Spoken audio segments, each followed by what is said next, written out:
High everyone welcome back to my channel. आज আমি আপনাদের সাথে শেয়ার করব আলু মশলা রেসিপি।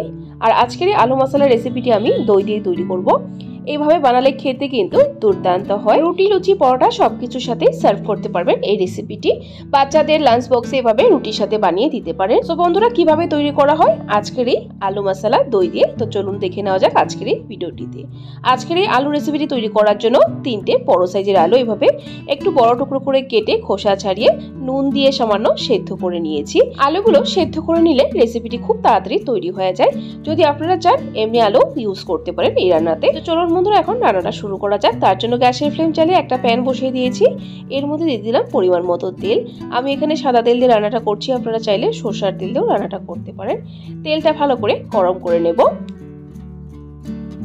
সো বন্ধুরা তেল আমার গরম হয়ে গেছে। এখন এর মধ্যে আগে আলুগুলো ফ্রাই করে নিতে হবে। সেদ্ধ করে রাখা আলুগুলো দিয়ে দিব তেলের মধ্যে।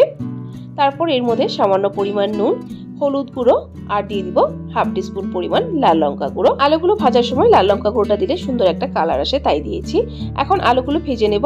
এদিকে আলুগুলো ভাজা হতে হতে চলুন মশলার পেস্টটা তৈরি করে নিই। তার জন্য এখানে একটা বলে নিয়ে নিয়েছি 3 টেবিলস্পুন পরিমাণ দই। নর্মাল দইটা ইউজ করবেন, মিষ্টি বা টক দইটা ইউজ করবেন না। এখন এর মধ্যে দিব কিছু গুঁড়ো মশলা। এখানে দিয়ে দিলাম হাফ টিস্পুন পরিমাণ হলুদ গুঁড়ো, হাফ টিস্পুন পরিমাণ ধনে গুঁড়ো, হাফ টিস্পুন পরিমাণ জিরে গুঁড়ো আর দিয়ে দিলাম হাফ টিস্পুন পরিমাণ লাল লঙ্কা গুঁড়ো। এখন মশলাটা ভালো করে গুলে নেব। এখানে একটু জল অ্যাড করে দেব যেহেতু শুকনো শুকনো লাগছে। তো দেখুন বন্ধুরা মশলাটা আমার গুলে নেওয়া হয়ে গেছে। তো চলুন এখন আলুগুলো দেখে নিচ্ছি। দেখুন এদিকে আমার আলুগুলো ভাজা হয়ে গেছে। এখন আলুগুলোকে একটা আলাদা পাত্রে নামিয়ে নেব। তো বন্ধুরা আলুগুলো নামিয়ে নিয়েছি। এখানে আবারও সামান্য পরিমাণ একটু তেল অ্যাড করে দেব। তারপর এর মধ্যে ফোড়নে দিব 1 টিস্পুন পরিমাণ গোটা জিরে আর সাথে দিয়ে দিব 2টো কাঁচা লঙ্কা দুফালা করে। ঝালটা এখানে নিজেদের স্বাদ অনুসারে দিবে। এখন ফোড়নটাকে একটু সময়ের জন্য ভেজে তারপর এর মধ্যে অ্যাড করে দিব দইয়ের সাথে মিক্স করে রাখা মশলাটা।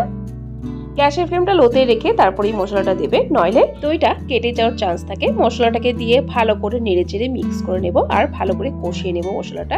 এই সময় এর মধ্যে অ্যাড করে দিলাম স্বাদ অনুসারে নুন আর দিয়ে দিলাম অল্প একটু চিনি। যেহেতু দই দেওয়া হয়েছে টক ভাব থাকতে পারে, সেটাকে ব্যালেন্স করার জন্য একটু চিনি দিয়ে দিলাম আর দিয়ে দিলাম একটু পরিমাণ হিং। নিরামিষ রান্নাতে একটু হিং দিলে খেতে ভালো হয়। হিঙে কিন্তু ফ্লেভারটা দারুণ আসবে, রেসিপিতে অবশ্যই দেবে। এখন খুব ভালো করে মশলাটা কষিয়ে নেব।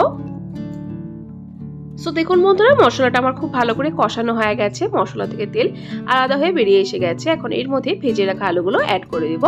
আলুগুলো অ্যাড করে দিয়েছি। এখন ভালো করে মশলার সাথে আলুর সাথে কষিয়ে নেব। সো দেখুন বন্ধুরা মশলার সাথে আলুটা খুব ভালো করে কষিয়ে নিয়েছি।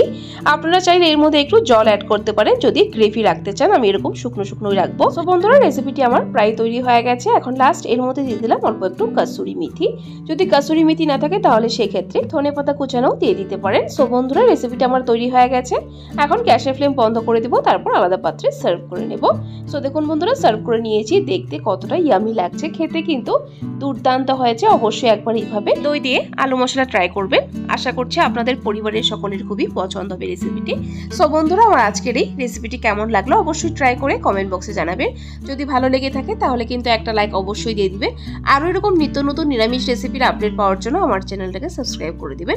সাবস্ক্রাইব করে পাশে থাকা বেল আইকনটা ক্লিক করে অল করে দিবেন, তাহলে আমার চ্যানেলে যখনই কোনো নতুন রেসিপি আসবে নোটিফিকেশন আপনাদের কাছে পৌঁছে যাবে।